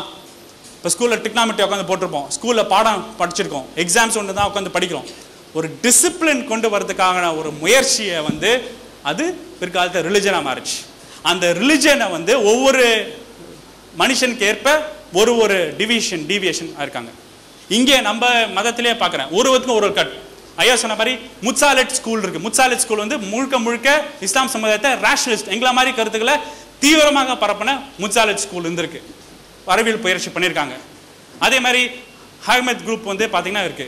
நிறைய டிஃபரன்சியேஷன்ஸ் இங்கே நம்மளோட தொழு முறை, வாழ்க்கை நெறிமுறை எல்லாம் மாறி இருக்கு. அதே மாதிரி இந்துல நீங்க கேட்க வேண்டாம், 1000 தும்பலுக்கு ஒரு கடவுள், தூணுக்கு ஒரு கடவுள் உற்பத்தி பண்ணிட்டாங்க. ஜீசஸ் பண்ணா சர்ச் தான் மெயின், சர்ச்சு தவிர நீங்க எதுவும் தடை சொல்ல முடியாது, சர்ச்சுக்கு எதுப்பா சொன்னீங்க தூக்கில போட்டுருவோம், அந்த மாதிரி ஒரு முயற்சி. அப்படி பார்த்தா இங்க டிட்டர்மைன் பண்றது எதுனா மனுஷனுக்கு நெறிப்படுறதுக்காக ஒரு செக்டுக்காக உருவானது தவிர இந்த பரிணாம வளர்ச்சி உள்வாங்கி நம்ம செயல்படணும். இப்போ வந்து நம்ம சொல்ல கருத்துக்கள் இங்கே நான் பதிய வச்ச கருத்துக்கள் அடுத்த சைடு போடுங்க. இந்த வேரியஸ் காட் நான் இது வரைக்கும் உங்ககிட்ட பேசின கருத்துக்கள் வந்து எக்ஸ்பெரிமெண்ட் பண்ணி ப்ரூவ் ஆச்சு, அது கன்ஃபார்ம் ஆயிடுச்சு. இது வெகுஜன மக்கள்னால உள்வாங்க முடியல. ஏன் வெகுஜன மக்கள் உள்வாங்க முடியலன்னா ரெண்டு. ஒன்று, நான் இன்னைக்கு உங்கள் முன்னாடி ஒரு டாக்டராக முன்னாடி நின்று பேச முடியாத எனக்கு தைரியம் இருக்குது. ஏன்னா ஒரு பொணத்தை டிசெக்ட் பண்ணி அனாட்டமி படிப்போம், மூளையை டிசெக்ட் பண்ணுவோம், கண்ணை டிசெக்ட் பண்ணுவோம், ஹார்ட்டை டிசெக்ட் பண்ணுவோம், மைக்ரோஸ்கோப் லெவலில் செல் எப்படி டிவைட் ஆகுதுன்னு சொல்ல முடியும், எப்படி வந்து ஜெனட்டிக்ஸ் வழியாக ஒரு நோய்கள் எப்படி தீர்க்க முடியும் சொல்ல முடியும். ஸோ கிட்டத்தட்ட அது 5.5 வருஷம் ஆச்சு. பிறகு 3 வருஷம் மேற்படிப்பில் அனாலிசிஸ் ஸ்டடி பண்ணக்கப்புறம் தான் எவல்யூஷன்லேருந்து எப்படி உருவாச்சு சொல்ல முடிஞ்சுது. ஒரு சராசரி மனுஷனால் சொல்ல முடியாது. ஆனால் சராசரி மனுஷனால ஒரு யதார்த்தமாக சொல்ல முடியும், ஒரு சக்தி இருக்குது, அந்த சக்தினால தான் எல்லாம் நடக்குது யதார்த்தமாக சொல்ல முடியும். ஸோ அறிவியல் பயன்பாட்டிற்கு, அறிவியலுக்கு உட்பட்ட செய்திகளை உள்வாங்கி அதை வாழ்க்கை திறனாக மாற்றும் போது தான் நமக்குள்ளே இல்லை கான்ஃப்ளிக்ட். ஸோ ஒருத்த மனுஷன் நிம்மதிக்காகவும் அவன் வாழ்க்கையில் அடி மேலே அடி வாங்கி அவன் தெளிவு பெறாமல் இருக்கிற செயலுக்காகவும் ஏதாவது ஒரு நிமிஷம் கிடைக்காதா என்ற தேடல் வேட்டைக்காகவும் உருவான கான்செப்டை நம்ம நிறுத்தி நிலைய வச்சுருக்கோம். ஆனால் உண்மை ஃபேக்ஷன் கன்செப்ஷன்ஸ்க்கு இன்றைக்கி நான் உங்களுக்கு ஒரு சின்ன பேர்ட்ஸ் ஐ வியூவாக உங்களுக்கு போட்டு காட்டியிருக்கேன். நீங்கள் சிந்திக்கிறது அதுக்காக நீங்கள் மதத்தை விட்டு வரணும், உங்களோட கல்ச்சரில் விட்டு வரணுக்காக இல்லை. இதனால் ஒரு முன்னேற்ற பாதையோ இதனால உங்கள் வாழ்க்கை பையனோட வாழ்க்கை நெறியோ தடங்கள் ஏற்பாடாமல் பார்த்துங்க. இது உங்கள் சிந்தனைக்குறி கூறி விடைபெறுகிறேன். நன்றி, வணக்கம்.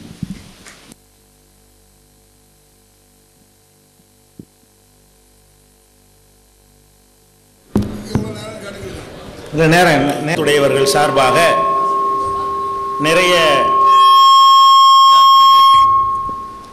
நிறைய வீடியோ கிளிப்லாம் போட்டு காட்டினாங்க.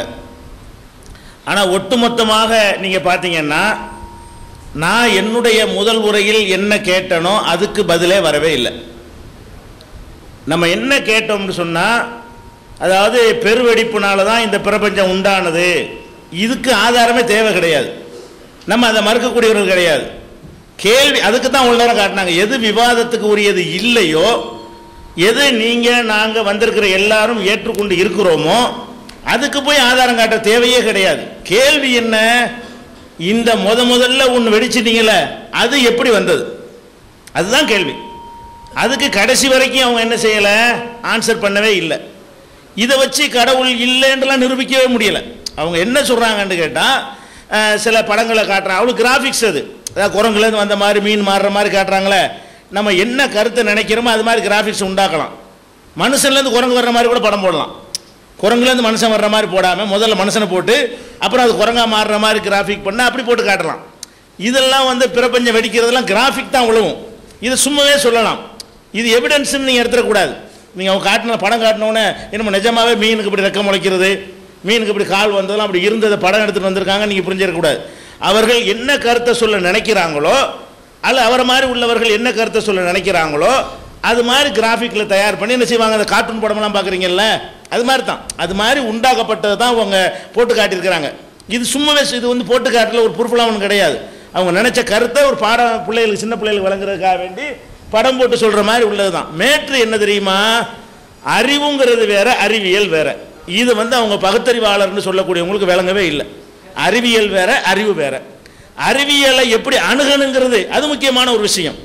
அறிவியலை அணுகிற விஷயத்தில் அவர்கள் தப்பு செஞ்சுட்டு கடவுள் இல்லை இல்லை நடைமுறைக்கே வந்துடுறாங்க. அவங்க பேசுனது பூரா என்னன்னு கேட்டால், எதனால் உண்டானு தெரியுமா, எதனால் பாம்பை பார்த்து பயந்தான் தெரியுமா, எதனால் பள்ளியை பார்த்து பயந்து உண்டானதுங்கிறாங்க. இப்போ நாங்கள் கடவுள் நம்பர் பார்க்காத கடவுளை தான் நம்புகிறோம், பயந்துலாம் இல்லை. பாம்பை பார்த்துட்டு பயந்தான் சரி, பன்னியை பார்த்துட்டு பயந்தான், சிங்கத்தை பார்த்துட்டு பயந்தான். நாங்கள் வந்து பார்க்காம ஒரு கடவுள் நம்புகிறோம்.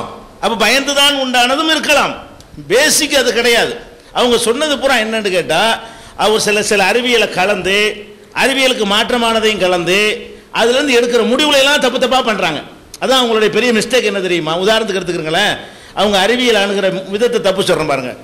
ஒரு குழந்தையை தீர்மானிக்கிறது ஆம்பளான் தீர்மானிக்கிறான், கடவுள் தீர்மானிக்கலை, அவன் தான் எக்ஸை கொடுக்குறான், அவன் தான் ஒய்யை கொடுக்குறான் அப்படிங்கிறது இருக்க. இது வந்து அறிவியலுக்கு எதிரான கருத்தை மிக்ஸ் பண்ணி சொல்கிற ஒரு பேச்சு. இது ஆண் கொடுக்குறான்னு சொன்னால் அவன் நினச்சா எக்ஸை கொடுத்துரு, எல்லாரும் ஒய்யை கொடுத்துட்டு வேண்டியான அவனிடமிருந்து போவதுன்னு அதை சொல்லணுமா? அவன் தான் டிசைட் பண்ணுறான்னு அம்புட்டு பேர் ஆம்பளை பிள்ளை பெற்றுருவானே, அவன்கிட்ட இருக்குதுன்னு நீங்கள் சொல்லணும். அறிவியல்னா எப்படி பேசுனேன், அவன்கிட்ட எக்ஸும் இருக்குது, அவன்கிட்ட ஒய்யும் இருக்குது, எக்ஸை கொடுக்குறதா ஒய்யை கொடுக்குறதான்னு அவன் டிசைட் பண்ண மாட்டான். இவங்க எப்படி அந்த உள்டாவை வழங்குறாங்க அறிவியலை, ஆம்பளை தான் இவன் தான் ஆம்பளையும் கொடுக்குறான், இவன் தான் பொம்பளையும் கொடுக்குறான்னு அம்புட்டு பேர் ஆம்பளையை கொடுத்துட்டு போயிடுவானே. எல்லாரும் அதைத்தான் ஆசைப்படுறான் அதிகமான பேர். அப்போ நமக்கு மீறி தான் நடந்து கொண்டு இருக்கிறது. நம்மள்கிட்ட இருக்கிறது என்பது வேற, நம்ம டிசைட் பண்ணுறதுங்கிற அதான் அறிவியலை வித்தியாசப்படுத்தி பார்ப்பது. அப்போ அறிவியலோட அறிவியல் இல்லாத கலந்து பேசுறதுனால தான் இந்த குழப்பங்கள்லாம் வருதுங்க. இப்போ நம்ம அடிப்படையான விஷயம் என்ன, அவர்கள் சொன்னதில் ரெண்டு விஷயம் வச்சிருக்கிறாங்க. ஒன்று, இந்த பிரபஞ்சம் எப்படி தோன்றியது, எப்படி வெடித்தது, அது எப்படி பல இதுகளாக ஆனது, எப்படி கடலை அப்படியான ஒரு விஷயத்துக்கு ஒரு கிராஃபிக் படம் ஒன்று போட்டு என்ன செய்கிறாங்க, காட்டியிருக்கிறாங்க. இன்னொன்று வந்து இந்த உயிரின தோற்றத்துக்கு ஒரு படம் காட்டியிருக்கிறாங்க. ரெண்டு தான். மொத்தத்தில் இவ்வளோ நேரம் சொன்ன வேற்று என்னென்னு கேட்டால், சூரிய சந்திரன் இந்த பிரபஞ்சங்கள்லாம் எப்படி தோன்றியது என்பதற்கு முதல்ல எப்படி இருந்தது, வெடிச்சது, அப்படி காட்டி அதுக்கு ஒரு சில காட்சிகளை காட்டியிருக்கிறாங்க. ஒரு விஷயம் தான் சொல்லியிருக்கிறாங்க. இன்னொன்று என்ன, இந்த மனிதன் இப்படி இல்லை, மனுஷனுக்கு வந்து அப்படி இருந்தது என்று காட்டியிருக்கிறாங்க. இந்த ரெண்டு விஷயங்கள்லையுமே அவர்கள் ஒரு விஷயத்தில் கரெக்டான அறிவியலை சொல்லிட்டு அதில் சிந்திக்கிற விதத்தை தப்பு பண்ணிட்டாங்க. ரெண்டாவது சொன்னதில் அறிவியலை தப்பாக சொல்லியிருக்கிறாங்க. அதாவது இந்த பிரபஞ்சம் உண்டானது இருக்க பெருவெடிப்புனால அது உண்மை, அதிலிருந்து கடவுளை இல்லைங்கிறத நிரூபிக்காம எப்படி உண்டானுச்சுங்கிற அந்த செய்தியை தான் சொல்லிக்கிட்டு போறாங்களே தவிர இதிலிருந்து கடவுள் இல்லை என்று இப்படி தெரிய வருகிறது. அதான் லாஜிக். எப்பொருள் யார் வாய் கேட்பினும் அப்பொருள் மெய்ப்பொருள் காண்பது அறிவு. அது வந்து மெய்ப்பொருள் என்ன தலைப்பு, அதுக்கு அதில் என்ன இருக்குது, தலைப்புக்குள்ள விஷயம் எங்கே இருக்குது அதில். அப்போ நம்ம என்ன கேட்குறோம், இந்த பெருவெடிப்பு கொள்கை சொல்கிறீங்களா, அது உங்களை மாதிரி நாங்கள் நம்புகிறோம், அதெல்லாம் மாற்றுக்கிறது கிடையாது. எது வெடித்ததாக சொல்கிறீர்களோ அது எப்படி வந்தது, அறிவியல் என்ன சொல்கிறது, ஒரு பொருள் அதுவாக அது அந்த அறிவியலுக்கு பதில் எங்க, எந்த ஒரு பொருளும் உண்டாகவும் முடியாது அழியவும் முடியாது. நீங்கள் உண்டாக்கவும் இயலாது அழிக்கவும் இயலாது. அப்படின்னா என்ன, மாற்றம் தான் ஆகும். மாற்றாகுதுன்னு சொன்னாலே ஒன்று இருக்குதுன்னு ஆகுது. அந்த இருக்கிற பொருள் எப்படி வந்ததுங்கிறதான் கேள்வி. இப்படி நீங்கள் கேட்கலாம், அப்படி நீங்கள் கேட்கலாம்னு கேட்காத கேள்விக்கெல்லாம் ஐயா பதில் சொன்னாங்க. ஏன் கை வந்தது, ஏன் மூளை அப்படி வளர்ச்சியடைந்தது, இது நம்ம கேட்கவே இல்லை. கேட்டிருக்கிறோம் ஏற்கனவே, அதுக்கு பதில காணாம். இதை படைச்சது யார், அது எப்படி வந்தது, இந்த முதல்ல எது வந்து இந்த பிரபஞ்சத்தை உருவாக்குவதற்கு காரணமாக இருந்ததோ அது எப்படி வந்ததுங்கிறதான் கொஸ்டின். அதை சிந்திச்சா கடவுள் தெரியும். நாங்கள் பயந்து கடவுளை உண்டாக்க கிடையாது, வேற நோக்கத்துக்கு உண்டாக கிடையாது, தாயந்தர் சொல்லதுனால நம்புறது கிடையாது. அப்படி நம்பி இருந்தாலும் அதில் தலைப்பு. இப்போ நம்ம ஃப்ராங்காக இருந்து நம்ம மூளையை கொண்டு சிந்திச்சு பார்த்து கடவுள் இருக்கிறான் என்று முடிவு செய்வது அறிவுபூர்வமானதா, கடவுள் இல்லைன்னு முடிவு அதுக்கு தான் உட்கார்ந்துருக்கிறோம். கடவுள் இருக்கிறான்ங்கிறது தான் சரியான லாஜிக் என்றால் அதை ஏற்றுக்கொள்ளணும், கடவுள் இல்லைங்கிறது தான் லாஜிக் என்றால் அதை ஏற்றுக்கொள்ளணும். அந்த நிலையில் உட்கார்ந்துருக்கும் பொழுது அதுக்கு அப்பாற்பட்டவர்களுடைய நம்பிக்கையை பற்றி என்ன செய்கிறாங்க, பெற்றோர் சொன்னாலும் நீங்கள் இப்படி இருக்கிறீங்க, அவங்க சொன்னால் இப்படி இருக்கிறீங்க, நீங்கள் வந்து பெரியார் சொன்னாலும் நீங்கள் இப்படி இருக்கு நம்மளும் சொல்லிட்டு போயிடலாம். அதெல்லாம் மேட்ரு கிடையாது. மேட்ரு என்ன தெரியுமா, அந்த கருத்தை வாதங்கள் மூலமாக நிறுவணும். அது ஒன்றாச்சு. அப்போ அது பிக் பேங் தியரிங்கிறது அது உண்மை, அதிலிருந்து அவர்கள் வந்து கடவுள் இல்லைங்கிறத நிரூபிக்கலை, கடவுள் இருக்கிறார் என்பதைத்தான் அது நிரூபிக்கிற சரியான விடைக்கு அவர் வந்தால் திருப்பி நம்ம கேட்குறோம், இந்த பிக்பாங் எது பிக்பாங்க ஆணுச்சின்னு சொல்றீங்களோ அது என்ன, அதை விளக்குங்க. அது எப்படி உண்டானுச்சு அதை சொல்லுங்க. அதிலிருந்து உண்டானதையா சொல்லிட்டு இருக்காங்க. அதுக்கு வாங்க, அடிப்படையான ஃபர்ஸ்ட் சொல்றீங்கல்ல அதை பற்றி மட்டும் உங்களுடைய சிந்தனையை செலுத்துங்க. அதுக்கு நீங்க ஆன்சர் பண்ணுங்க. கடவுள் இருக்கிறார்னு அதிலே நாங்கள் நிரூபிச்சு விடுவோம். ஒன்று. ரெண்டாவது, இந்த குரங்குல இருந்து மனுஷன் வந்த மேட்டருக்குல அம்புட்டு பொய், அது விஞ்ஞானமே கிடையாது. பழைய காலத்து விஞ்ஞானத்தை வந்து புது விஞ்ஞானம் மாதிரி ஐயா சொல்றாங்க. ஆதி காலத்து விஞ்ஞானமே தவிர இப்போ உள்ள அறிவியல் பிரகாரம் அது பொய் என்று பல விதங்கள் நிரூபிக்கப்பட்டு விட்டது. அது எப்படின்னு நம்ம ரெண்டையும் சொல்லுவோம். ஃபர்ஸ்ட் வந்து இந்த பிரபஞ்ச விஷய சம்பந்தமாக அவர்கள் சொன்னதுக்கு அப்துல் ரஹ்மான் அவர்கள் வந்து முதல்ல இந்த பிரபஞ்ச தோற்றத்தை பற்றி சொல்லுவாங்க. ஏதாவது விடுபட்டு தான் நான் சேர்த்துக்கிறேன். இப்போ டாக்டர் சார் வந்து எங்கள் அணித்தலைவர் சொன்ன மாதிரி நாங்கள் இருதரப்பாரும் ஒத்துக்கொள்ளக்கூடிய கருத்தை தான் இவ்வளவு தூரம் இவ்வளவு நேரம் இங்கே பேசி கொண்டிருக்கிறார். கிட்டத்தட்ட அவர் 1 மணி நேரம் இப்போ பேசியிருக்காரு.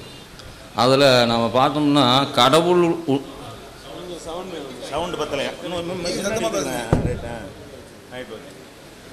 இப்போ அவர் கிட்டத்தட்ட 1 மணி நேரம் பேசியிருக்காரு.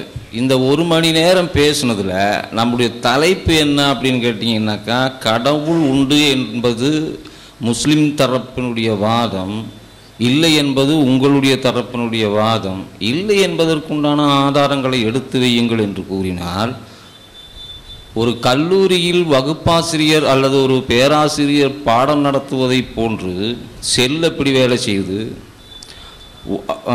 குரோமோசோம் என்றால் என்ன, பிளட் சர்க்குலேஷன் என்றால் என்ன, கருவளர்ச்சி எப்படி, இதை போன்று ஏராளமான விஷயங்களை சொல்லி ஒரு பாடம் தான் நடத்தியிருக்காரே தவிர சப்ஜெக்டு நம்ம டைட்டிலோட தொடர்புடைய சப்ஜெக்ட் எது அப்படின்னு கேட்டிங்கன்னாக்கா கிட்டத்தட்ட ஒரு 10 நிமிஷம் தான் இருக்கும், அதுக்கு மேலே இல்லை. அதனால் சப்ஜெக்டோடு தொடர்புடைய விஷயங்களை மட்டும் நாம் வந்து கன்சிடர் பண்ணிக்கலாம். மற்றதையெல்லாம் நாமளும் ஒத்துக்கிற விஷயம்தான். அது வந்து அவர் ஒரு கல்லூரின்னு நினச்சிட்டு ஒரு பேருரை நடத்துறது மாதிரி அவர் நினச்சிட்டு ஒரு இமேஜினில் அப்படி பேசிகிட்டு இருக்கிறாரு. ஓகே, இப்போ நாம் வந்து டைட்டிலுக்கு வருவோம். முதல்ல வந்து ஆரம்பித்த நம்முடைய மறு அணி தலைவர் சிற்பி ராஜன் அவர்கள் கடவுள் இல்லை அப்படின்னு ஆரம்பித்தார். அதுக்கு ஒரு அற்புதமான ஒரு அறிவியல் ஆதாரத்தை சொன்னார்.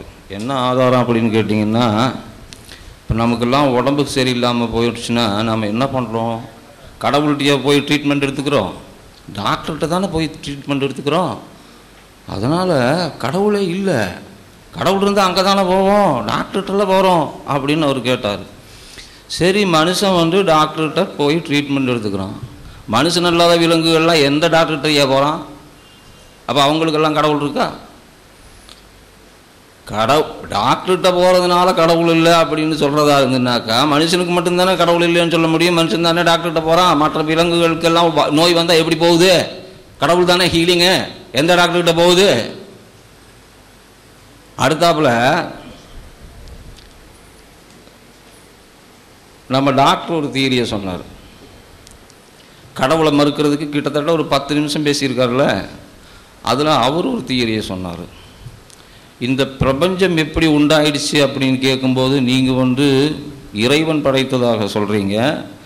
ஆனால் இந்த பிரபஞ்சம் வந்து இறைவனெல்லாம் படைக்கலை, அது ஒரு நியதிப்படி போயிட்டுருக்குது அப்படின்னு சொன்னார்.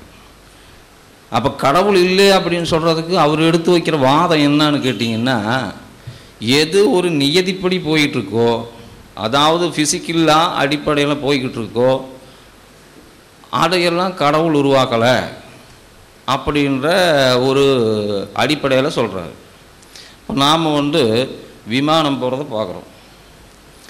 விமானம் போகிறத பார்த்துட்டு ஆஹா, ரெக்கையே இல்லாத மனுஷன் ஆகாயத்தில் பறந்துட்டு போகிறானே, ரொம்ப அதிசயம்தான், இதை கண்டுபிடிச்சவன் இதை உருவாக்கணவன் உண்மையிலேயே திறமைசாலி அப்படின்னா பக்கத்தில் இருக்கிறவன் சொல்கிறான், ஏடா முட்டாள், அது இயற்கை நியதிப்படி இல்லை, விதிப்படி பறக்குதுடா, அதனால் அது யாரும் உருவாக்க வேண்டியதில்லை அப்படின்னு சொன்னால் அது என்ன நியாயம்? இதுதான் பகுத்தறிவு வாதமா? பகுத்தறிவு அடிப்படையில் வந்து வாதங்களை எடுத்து வைக்க வேண்டியவர்கள் பகுத்தறிவை உபயோகித்து வாதங்களை எடுத்து வைக்க வேண்டும். அதை விட்டுக்கிட்டு எல்லாம் நியதிப்படி நடந்து கொண்டிருக்கிறது, ஆகவே கடவுள் இல்லை என்பது அதற்கு ஒரு மறுப்புவாதமாக எடுத்து வைப்பது எப்படி பகுத்தறிவு வாதமாகும்? விமானத்தை யாருமே கண்டுபிடிக்காமல் அது இந்த உலகில் தோன்றி இருக்க முடியுமா? இருந்தாலும் அது பறப்பது என்பது நியதிப்படி பறந்து கொண்டிருக்கிறது. அதே மாதிரி ஒரு பெண் கர்ப்பம் தரித்து வீட்டுக்கு வருகிறாள் என்று வைத்துக் கொள்ளுங்கள். அவள் குழந்தை பெற்றெடுக்கிறாள். இந்த பெண் யாரோ ஒரு ஆணுடன் தொடர்பு கொண்டிருக்க வேண்டும் என்று அடுத்தவர்கள் கூறினால், முட்டாள்தனமாக பேசாதே, நான் எந்த ஆணிடமும் தொடர்பு கொள்ளவில்லை, இது இயற்கை நீதிப்படி பிறந்தது, குழந்தையானது இயற்கை நீதிப்படி தான் உண்டாகுது, அதனால் என்னை யாரும் தொடரலைன்னு ஒத்துக்குவாங்களா? இயற்கை நீதியாக இருந்தாலும் செயல்படக்கூடியவர்கள் செயல்பட்டால்தான் அந்த இயற்கை நீதியே உண்டாகும், அப்போதான் அது செயல்படும்.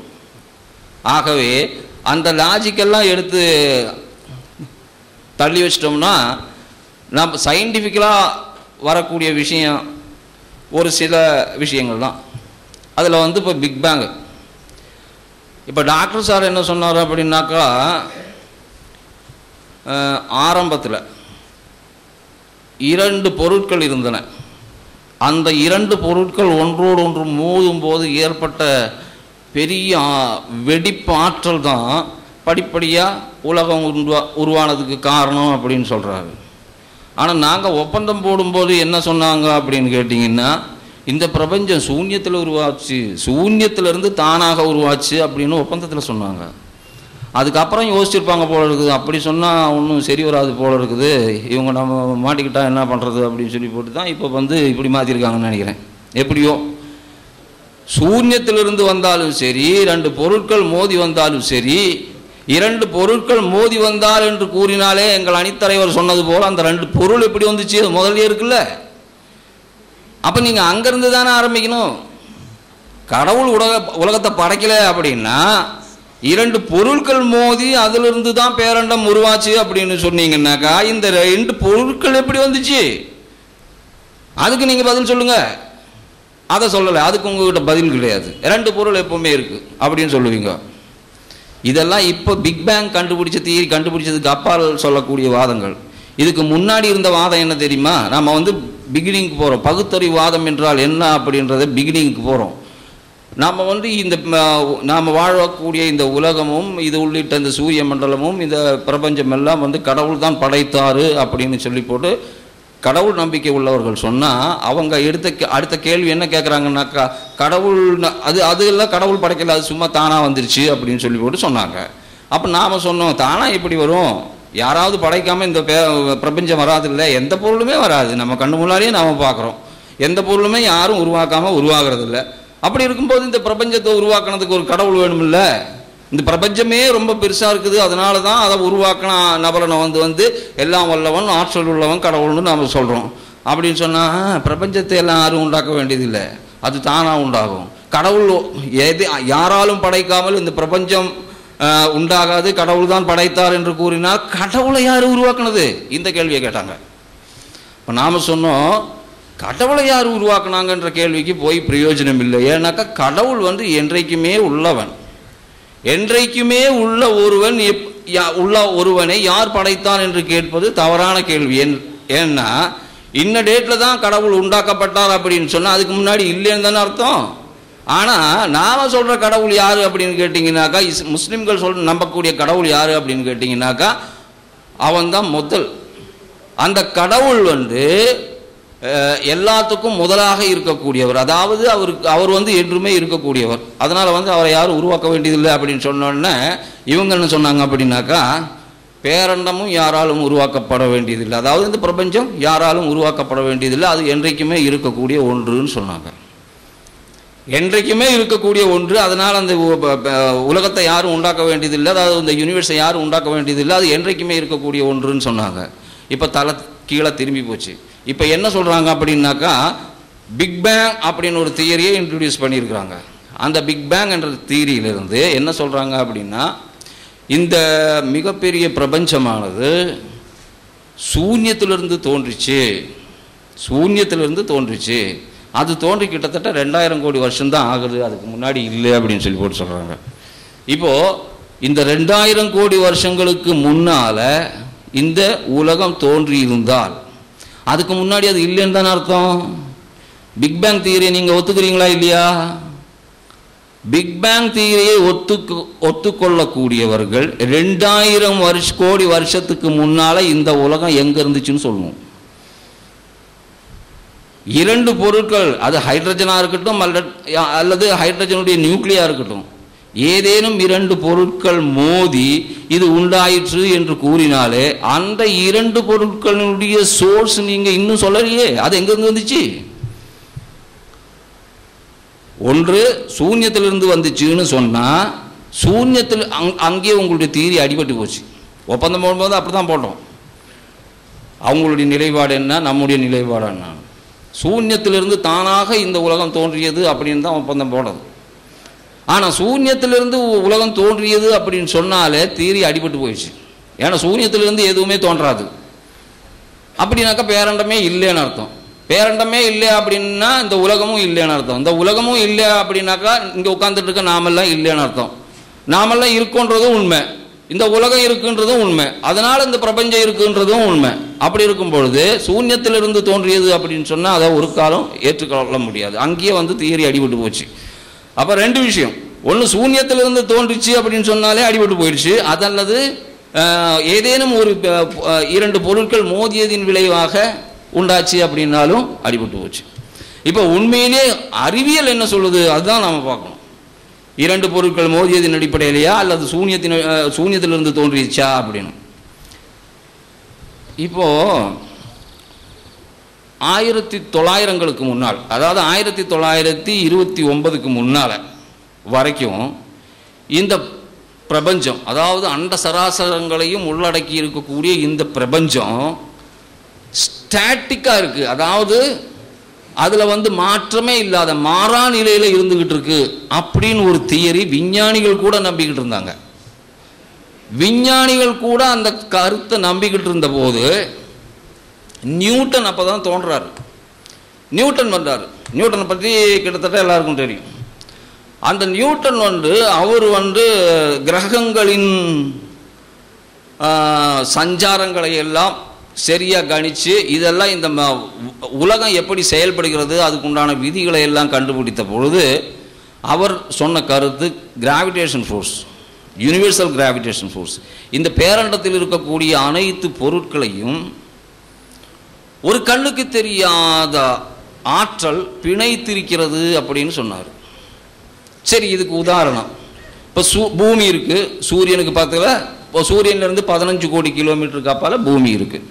இந்த பூமி எவ்வளோ வருஷமாக இங்கே இருக்குது அப்படின்னு கேட்டிங்கன்னாக்கா பூமி தோன்றிய காலத்திலேருந்து 500 கோடி வருஷமாக இங்கே இருக்குது.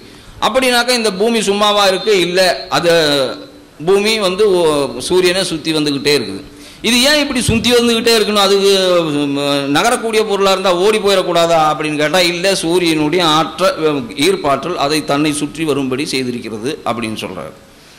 இதே மாதிரி ஆற்றல் அந்த சூரியனுக்கு மட்டும்தான் உண்டான்னு கேட்டால் இல்லை, எல்லா நட்சத்திரங்களுக்கும் உண்டுன்னு சொன்னார். சரி, எல்லா நட்சத்திரங்களுக்கும் உண்டுனாக்கா எல்லா நட்சத்திரங்களும் ஒன்றை ஒன்று இழுக்கிறதா அப்படின்னு கேட்டோம். ஆமாம், இழுக்கிறது அப்படின்னு சொன்னார். எல்லா நட்சத்திரங்களும் ஒன்றை ஒன்று இழுத்ததென்றால் அது எல்லாம் சேர்ந்து ஒரு இடத்துல விழணுமே, எல்லாம் சேர்ந்து ஒரு இடத்துல ஒன்று சேரணுமே, அது ஏன் நடக்கலை அப்படின்னு கேட்டதுக்கு நியூட்டன் கொஞ்சம் யோசனை பண்ணார். ஆமாம், வாஸ்தவமான கேள்வி இது, உண்மையிலேயே அதில் லாஜிக் இருக்குது, இது சயின்டிஃபிக்கான கேள்வி அப்படின்னு சொல்லிட்டு தன்னுடைய தியரியில் அந்த யூனிவர்சல் கிராவிடேஷன் என்ற தியரியில் ஒரு சில மாற்றத்தை செய்கிறாரு. அந்த மாற்றம் என்ன தெரியுமா? பக்கத்தில் இருக்கக்கூடிய நட்சத்திரங்கள் எல்லாம் ஒன்றை ஒன்று இழுக்கும்போது தூரத்தில் இருக்கக்கூடிய நட்சத்திரங்கள் எல்லாம் அதையெல்லாம் ரிப்பல்சிவ் ஃபோர்ஸை செயல்படுத்துது. அதாவது அட்ராக்ஷன் ஃபோர்ஸுக்கு நேர் எதிரான ஃபோர்ஸ் ரிப்பல்சிவ், ஒன்றை ஒன்று விலக்குகிறது. அருகில் இருக்கக்கூடிய நட்சத்திரங்கள் எல்லாம் ஒன்றை ஒன்று ஆகர்ஷித்தாலும் தூரத்தில் இருக்கக்கூடிய நட்சத்திரங்கள் ஒன்றை ஒன்று விலக்குகிறது. ஆகவே 2 விசைகளும் சமன் செய்யப்படுகின்ற காரணத்தால் இந்த யூனிவர்ஸ் இப்படியே நிற்குது, மாறாமல் அப்படியே நிற்குது அப்படின்னு சொன்னார் அவர். இதுக்கு பின்னாடி ஐன்ஸ்டீன் வந்தார். ஐன்ஸ்டீன் அவருடைய புரட்சிகரமான ரிலேட்டிவிட்டி தியரியை நிறுவினார். இந்த ரிலேட்டிவிட்டி தியரியிலே ஒரு உள்ளார்ந்த இன்டென்ஷன் என்ன சொல்லுது அப்படின்னாக்கா, இந்த யூனிவர்ஸ் ஒரே நிலையில நிக்கல, அதுல சில மாற்றங்கள் நடந்தே தீரும் அப்படின்னா அந்த ரிலேட்டிவிட்டி தியரியே சொல்லுது. இப்போ இவர் என்ன பண்ணாரு, இவருக்கும் இதுல நம்பிக்கை இல்லை. இவருடைய தியரி, இவர் கண்டுபிடிச்ச உண்மையிலேயே ஐன்ஸ்டீன் என்ன தியரியை கண்டுபிடிச்சாரோ அந்த தியரியே சொல்லுது it is not a static world, it is not a static universe சொல்லும் போது அதை நம்புறதுக்கு அவர் தயாரா இல்லை. ஏன்னாக்கா ஒரு ஸ்டெடி ஸ்டேட் தியரி, அதாவது ஸ்டாட்டிக் யூனிவர்ஸ்ல இருக்கக்கூடிய அவருடைய விடாப்பிடியான நம்பிக்கை அந்த அளவுக்கு அந்த பிரபஞ்சம் மாறாதது அப்படியே இருக்கு அப்படின்னு நம்ப வச்சுச்சு. இதுக்காக அவர் என்ன செஞ்சாரு, ஒரு தவறான கொள்கைக்கு போனார். ஒரு தன்னுடைய ஈக்குவேஷன்ல, ரிலேட்டிவிட்டி தியரியை சொல்லக்கூடிய தன்னுடைய ஈக்குவேஷன்ல அவர் புதுசாக ஒரு ஆன்டி கிராவிட்டின்ற ஃபோர்ஸ் ஒரு அறிமுகப்படுத்தினார். ஆன்டி கிராவிட்டி, கிராவிடேஷன் ஃபோர்ஸுக்கு எதிராக இருக்கக்கூடிய ஒரு ஃபோர்ஸ் அப்படின்னு சொல்லி போட்டு ஒரு ஒரு ஒரு தவறான கருத்தை புகுத்தினார். ஆன்டி கிராவிட்டி அதாவது கிராவிடேஷன் ஃபோர்ஸுக்கு எதிரான விசை. கிராவிடேஷன் ஃபோர்ஸ் அப்படின்னாக்கா ஈர்க்கும் விசை, ஒன்றை ஒன்று ஈர்க்குகின்ற விசை. ஆன்டி கிராவிட்டினாக்கா இதுக்கு எதிராக செயல்படுகின்ற விசை, ரிபல்சிவ். அதனுடைய எஃபெக்ட் என்னன்னாக்கா ரிபல்சிவ். இப்படி ஒரு விஷயம் இருக்கு. அதனால தான் இந்த யூனிவர்ஸ் இப்படியே ஸ்டாட்டிக்கா நின்றுட்டு இருக்கு அப்படின்னு சொன்னாங்க. சரி, காலம் கொஞ்சம் கூட போச்சு. கிட்டத்தட்ட 1929 எட்வின் ஹப்பிள் அப்படின்ற ஒரு மிகப்பெரிய அறிஞர் தோன்றினார், எட்வின் ஹப்பிள். அந்த எட்வின் ஹப்பிள் தன்னுடைய சக்தி வாய்ந்த தொலைநோக்கிகளை வைத்து விண்ணை ஆராய்ந்து கொண்டிருக்கும் பொழுது ஒரு வியக்கத்தக்க காட்சியை காணுகிறார். என்ன காட்சி? விளங்குற மாதிரி சொல்லணும்னாக்கா ஒரு 5 நிமிஷம் எக்ஸ்பிளைன் பண்ண வேண்டியதாக இருக்கும். அதாவது நாம் நட்சத்திரங்களை டெலஸ்கோப்பில் நாம் பார்த்தோம்னா அந்த டெலஸ்கோப் வழியாக நட்சத்திரங்களிலிருந்து ஒளி நம்மை நோக்கி வரும். இந்த ஒளியை நாம் மற்றொரு கருவியில் பிடிக்கிறோம். அந்த கருவி வழியாக அந்த நிறமாலை நோக்கி அப்படின்றது அந்த கருவிக்கு பேர். அந்த நிறமாலை நோக்கியில் அந்த ஒளியை செலுத்தினால் அந்த ஒளியானது நிறப்பிரிகை அடையும். அதாவது ஒளியானது மழை துளிகளில் படும் பொழுது ரெயின்போ வருது இல்லையா, 7 வர்ணத்தில் ரெயின்போ வருது இல்லையா, அதே மாதிரி ஒரு பிரிசத்துக்குள்ள, அதாவது பிரிசம் என்று சொல்லுவது ஒரு கண்ணாடியாலான ஒரு முப்பட்டை கண்ணாடி, அது வழியாக அந்த ஒளியை அனுப்புனா இந்த ஒளி இந்த